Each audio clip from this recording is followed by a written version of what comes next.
What is going on, everybody? Welcome back. Grading the 2019 NFL Draft. We've got the NFC East here.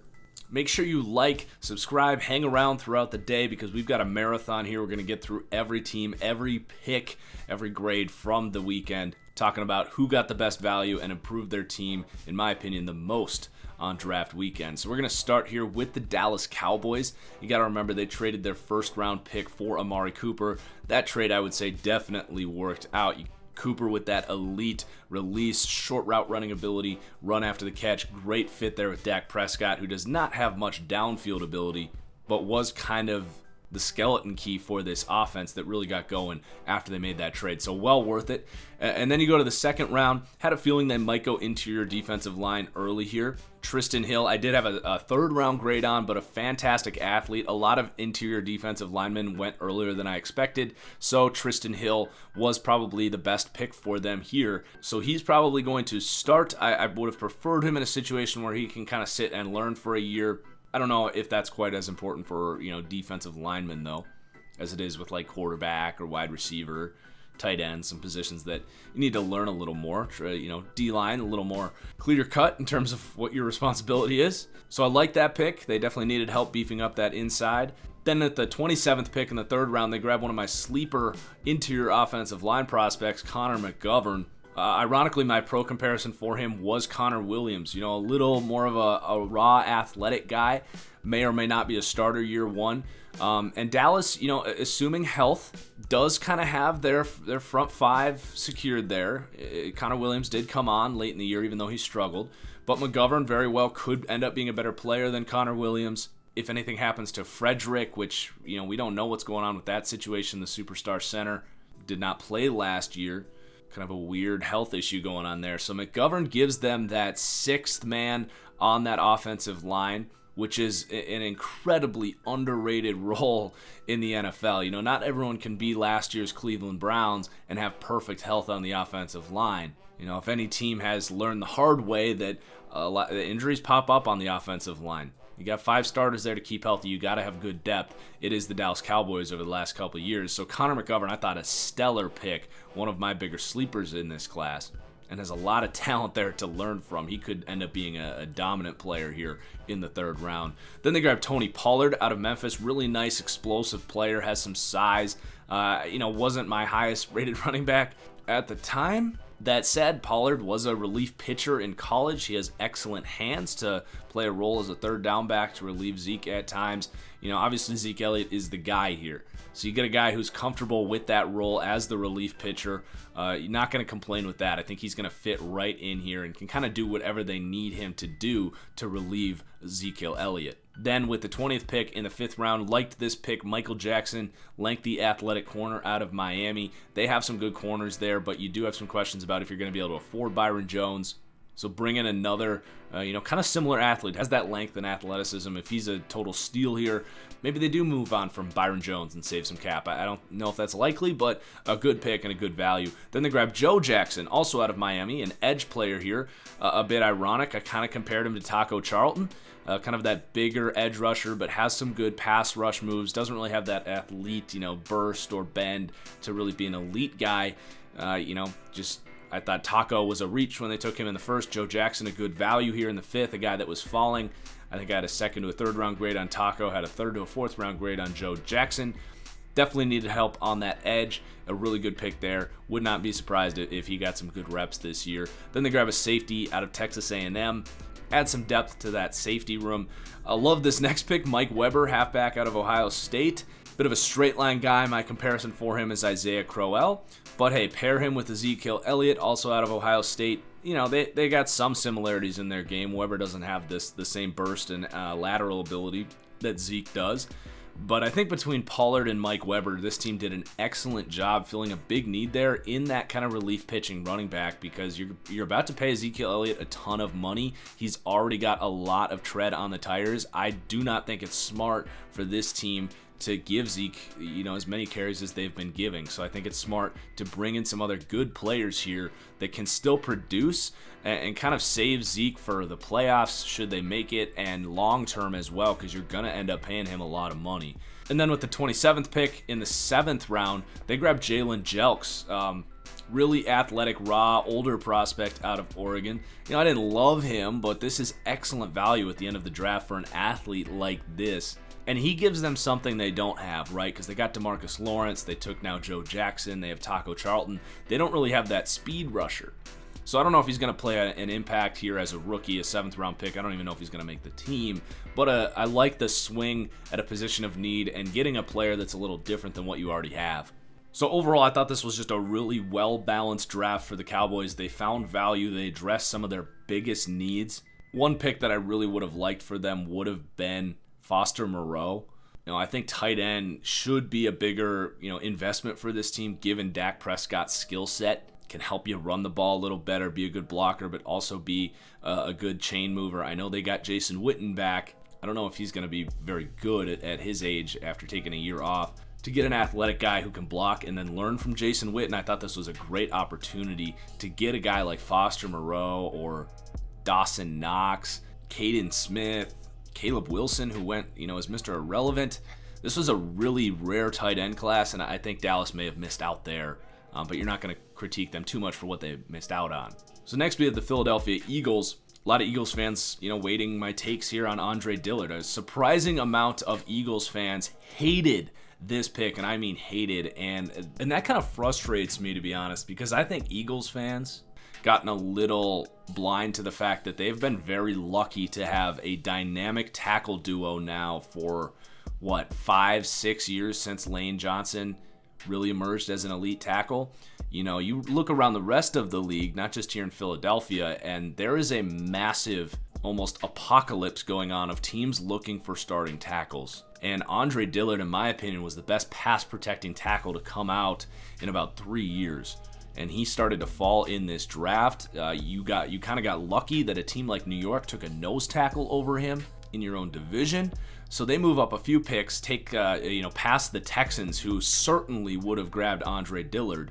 And then you would have been left with like Greg Little, who's much more of a project than Andre Dillard. This is a perfect scenario. Dillard, I think, could play right away, but he's going to be able to sit here. I actually would not play him at guard. I think that's going to screw up his development. I would just sit him, wait for Jason Peters to either retire after this year, or if he gets hurt again, which he has been getting hurt the last couple of years, then you have a guy to plug right in. My number one need, I take pride in saying that my number one need in my what I would do mock drafts for the Eagles was to get a long-term tackle for Carson Wentz, and a talented one, not a 3rd or 4th round pick that may or not pan out. I'm talking about a legitimate potential star tackle duo, because these offensive line classes, we're not getting a lot of talent coming out of these classes. But I thought this class actually had 3 deep of quality starting tackles, Dillard being one of them. So to go get that player, I loved this pick. And it's a good time because the Eagles don't have any glaring weaknesses right now. It was a good opportunity to go get this player.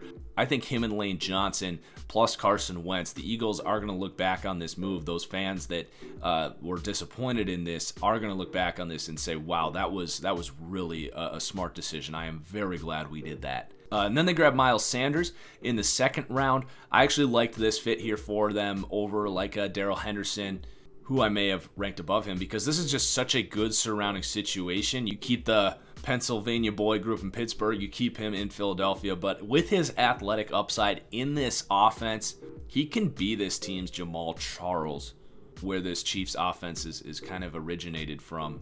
I think this has been a piece missing from this offense since sort of the Carson Wentz era. They've had some okay running backs, but to get a truly gifted player like Miles Sanders, I think this is an excellent pick. And if he ended up being the most productive rookie running back, I think that he's got some good competition this year with Montgomery and Josh Jacobs, but it would not surprise me.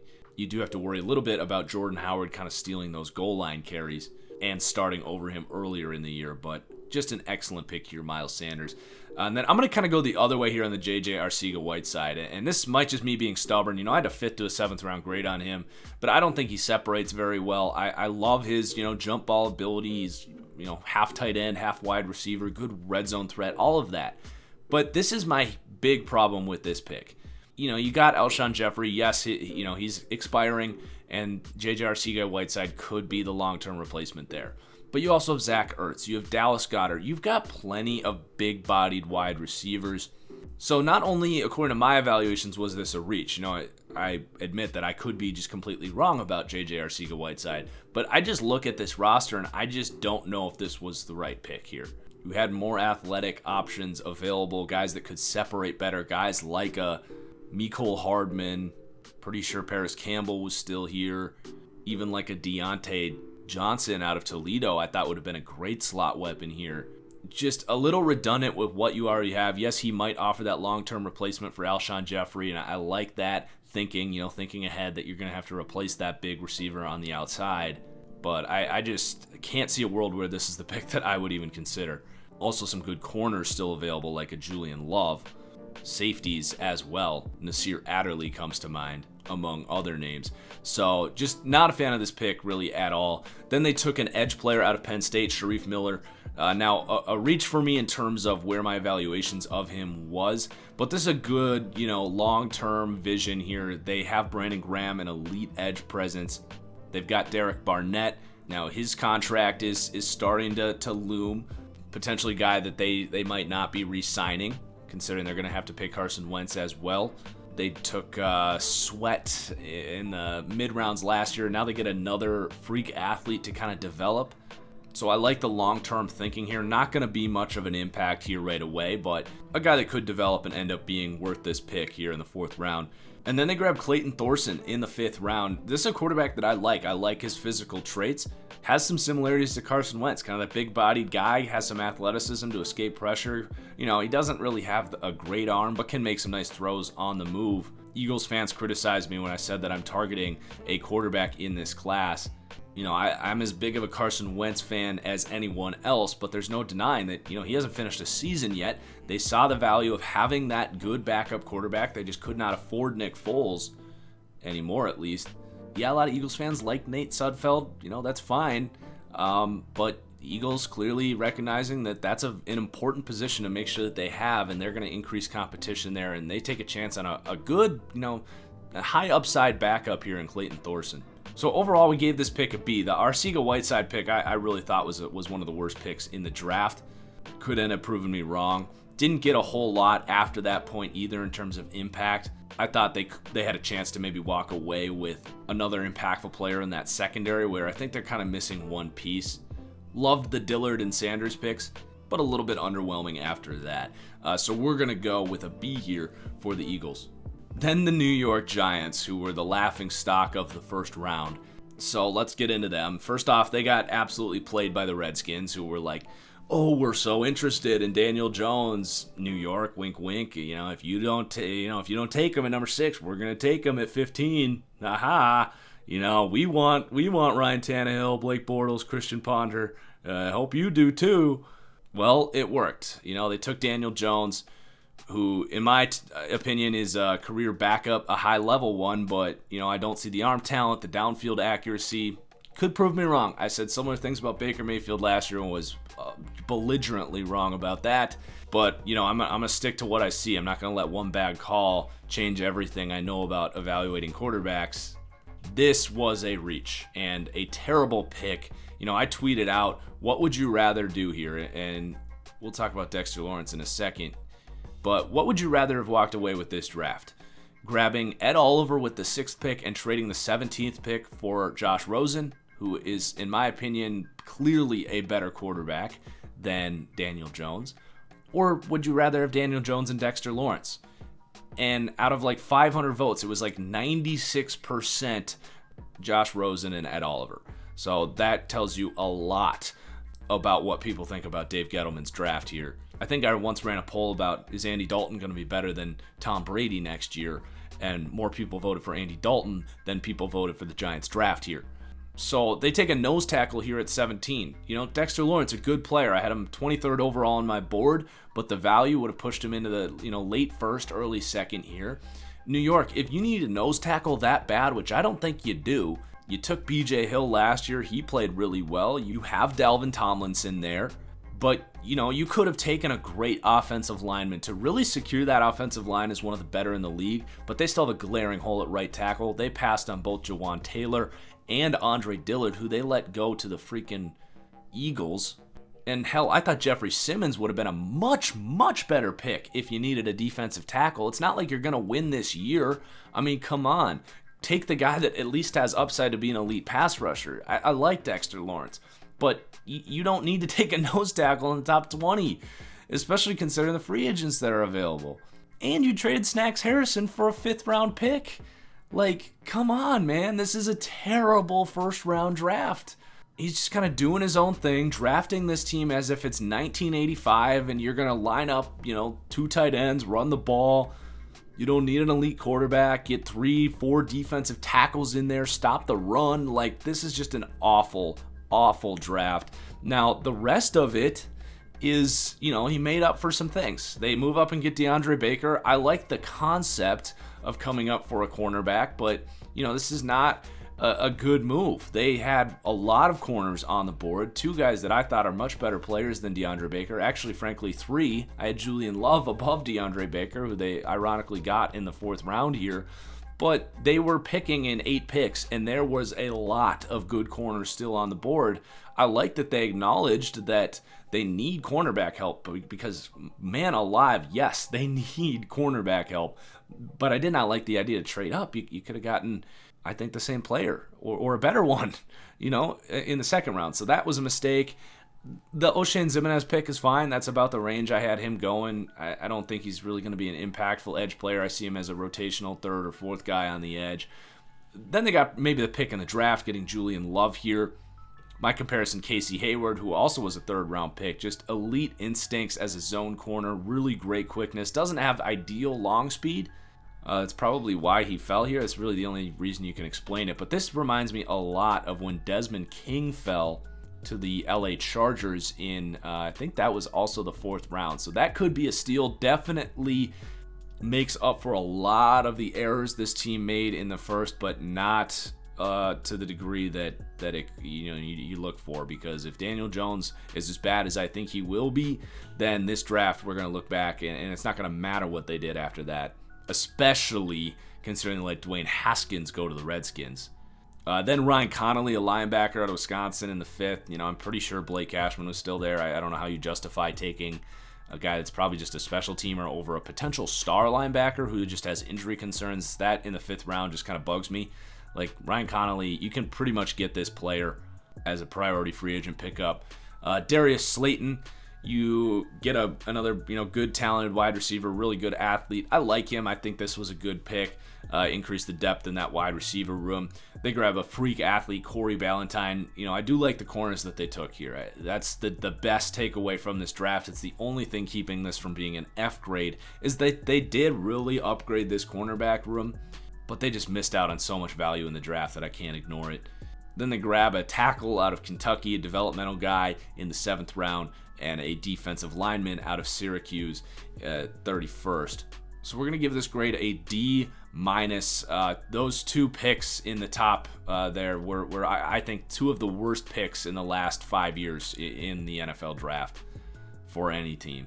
Really just not waking up to value, supply and demand, and I think just terrible evaluation of the quarterback position that we know New York can't evaluate quarterback because they have stuck with Eli Manning for 3 or 4 years, way longer than they should have. So there's no doubt that they have a problem there evaluating the quarterback position. And maybe he proves me wrong, and I hope he does, but I think most people are in agreement here that Daniel Jones was not a good pick there at number 6. It's kind of like Christian Ponder all over again.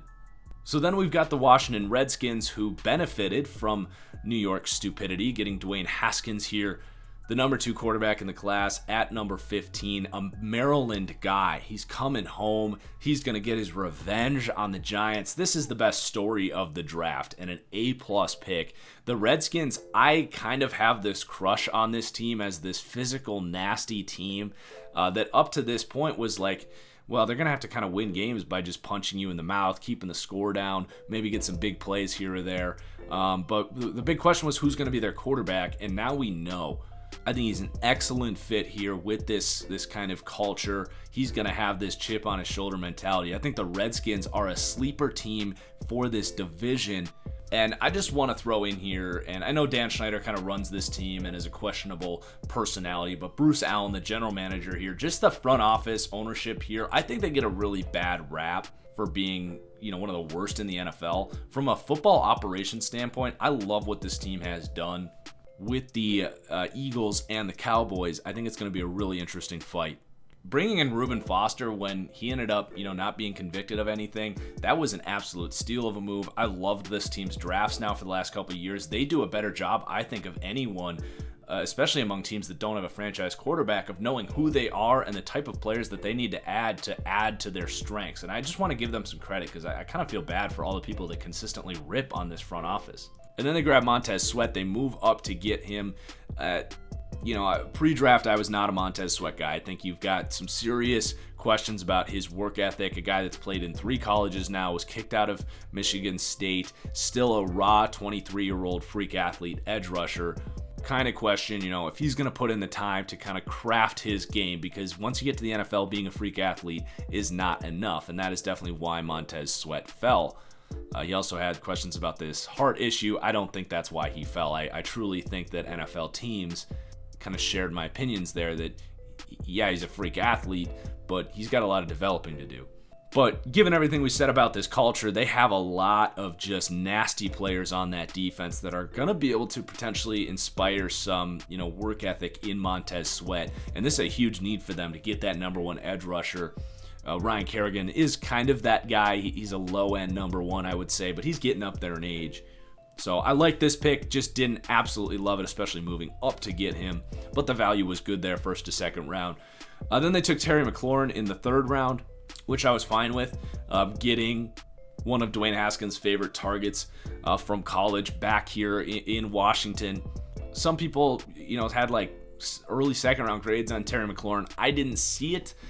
This is still a little early for my liking. I would have preferred to have gone Riley Ridley or Kelvin Harmon, who they ironically got later. But I like the thinking here. Get someone who's familiar with your new quarterback, and he can start on the outside right away and be a great special teamer. So a good pick there. Then they grab Bryce Love.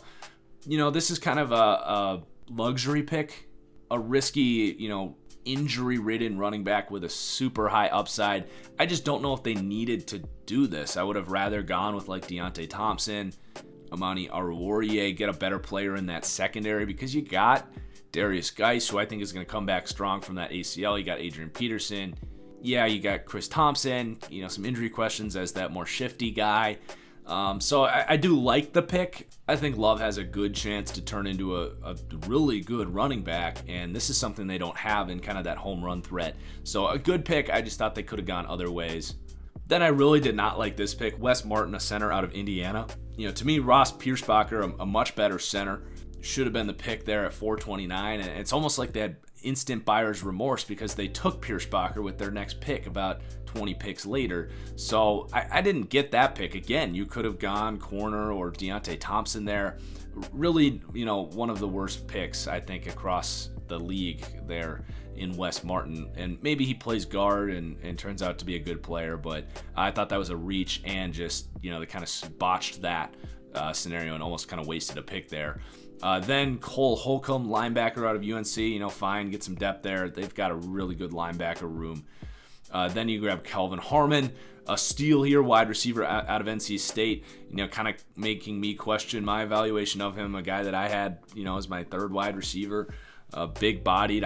He's a little slower, but, so was Michael Thomas, who had very similar college tape to Kelvin Harmon. So this could very well prove to be just a steal. And Dwayne Haskins could have a really good rapport with him. But 6th round, that's pretty shocking. The NFL clearly saw something that I was missing on him, and I'm now prepared to be wrong about Kelvin Harmon. But I will give it an A, because I would have taken him late 1st, early 2nd. So then Jimmy Moreland, cornerback out of James Madison, really athletic guy. I thought Washington should have gone corner much sooner than the 7th round, but glad they did here. And then they grab an athletic edge guy in Jordan Brailford out of Oklahoma State. So all in all, you got some great value. Guys like Pierce Bacher, a starting center, starting quarterback. I like the McLaurin pick a little bit to get a starting wide receiver.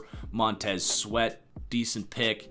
Liked it, didn't love it. And then potentially Kelvin Harmon, a steal of the draft. We'll see how that pans out. But also some kind of botched picks, like the Wes Martin pick. I don't know if you really maximized value rounds, the 2nd through the 4th pick that they made. So we're going to go A- here for the Redskins. Really interesting drafts here. I think this video got a little longer than the rest of these draft grades, but please do hit that like button. Hang around as we move on to the AFC now. Cheers as always, guys. We'll see you later. Peace out.